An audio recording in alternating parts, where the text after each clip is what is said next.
Hello friends, welcome to ஸ்ரீஸ்கோம். இன்றைக்கி இந்த வீடியோவில் Udupi hotel style veg kurma செய்யலாம் வாங்க. இந்த வெஜ் குருமா சப்பாத்திக்கு மட்டும் இல்லை, இடியாப்பம் அப்புறம் பூரி கூட தொட்டு சாப்பிடும் நல்லாயிருக்கும். வாங்க இந்த வெஜ் குருமா எப்படி செய்யலாம்னு பார்க்கலாம். குருமாவுக்கு தேவையான தேங்காய் பேஸ்ட் ரெடி பண்ணிக்கலாம். மிக்சர் ஜாரில் ஒரு கைப்பிடி அளவுக்கு கொத்தமல்லி, ஒரு கைப்பிடி அளவுக்கு புதினா, அரை கப் தேங்காய், உங்கள் காரத்துக்கு ஏற்ற அளவுக்கு பச்சை மிளகாய் சேர்த்துக்கோங்க. நான் இன்றைக்கி 4 பச்சை மிளகாய் சேர்த்துக்கிறேன். கூடவே 2 ஏலக்காய், 3 கிராம்பு, ஒரு பட்டை, கொஞ்சமாக சீரகம் சேர்த்துக்கோங்க. அரை டேபிள் ஸ்பூன் சோம்பு சேர்த்துக்கோங்க. 1 டேபிள் ஸ்பூன் பொட்டுக்கடலை, 1 டேபிள் ஸ்பூன் கசகசா சேர்த்துக்கோங்க. இப்போது தேவையான அளவுக்கு தண்ணி விட்டு இதனால் நைஸாக அரைச்சிக்கோங்க. குக்கரில் தேவையான அளவுக்கு எண்ணெய் சேர்த்துக்கோங்க. கூடவே 1 டேபிள் ஸ்பூன் நெய் சேர்த்துக்கோங்க. நெய் உருகி எண்ணெய் நல்லா சூடானதும் வெட்டி வச்சுருக்கிற 2 பெரிய வெங்காயத்தை சேர்த்துக்கோங்க. வெங்காயத்தோட கலர் மாறுற வரைக்கும் நல்லா வதக்கிக்கோங்க.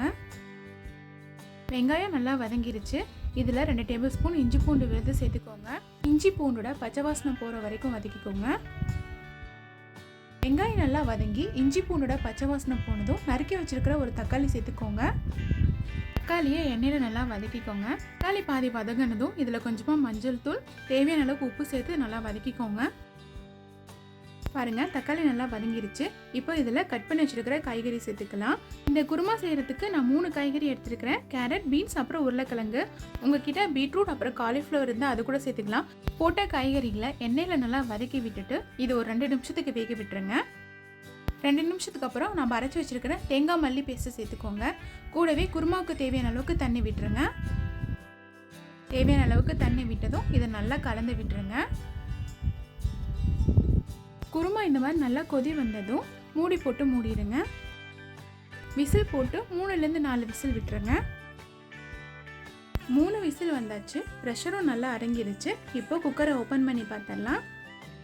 பாருங்கள், எண்ணெயெல்லாம் பிரிஞ்சு வந்து குருமா சூப்பராக ரெடி ஆயிடுச்சு. பார்க்கவே குருமா நல்லா கலர்ஃபுல்லாக இருக்குது. ஒரு டைம் இந்த மாதிரி நல்லா கலந்து விட்டுட்டு எல்லாருக்கும் சர்வ் பண்ணிடுங்க. இந்த குருமா ரொம்ப டேஸ்ட்டாக இருக்கும். அப்படியே கடையில் வாங்கின குருமா மாதிரியே இருக்கும். கண்டிப்பாக நீங்களும் ட்ரை பண்ணி பாருங்கள். உங்களுக்கு இந்த வீடியோ பிடிச்சிருந்தனா மறக்காமல் இந்த வீடியோவுக்கு ஒரு லைக் பண்ணுங்கள். இதே மாதிரியே நிறைய ரெசிபிஸ் தெரிஞ்சுக்க என்னோடய சேனலை சப்ஸ்கிரைப் பண்ணிக்கோங்க. கண்டிப்பாக இந்த Udupi hotel style veg kurma செஞ்சு பார்த்துட்டு எப்படி வந்ததுன்னு மறக்காமல் கமெண்ட் பண்ணுங்கள். சப்பாத்திக்கு இந்த குருமா ரொம்ப சூப்பராக இருந்தது. பிகினர்ஸாக இருந்தால் கூட ஈஸியாக இந்த குருமா செஞ்சிடலாம். இந்த குருமா செய்கிறது ரொம்ப ஈஸி. 10லேருந்து 15 நிமிஷத்துக்குள்ளே ஈஸியாக இந்த குருமா செஞ்சிடலாம். கண்டிப்பாக நீங்களும் ட்ரை பண்ணி பாருங்கள். இந்த குருமாவை செஞ்சு பார்த்துட்டு எப்படி வந்ததுன்னு மறக்காமல் கமெண்ட் பண்ணுங்கள்.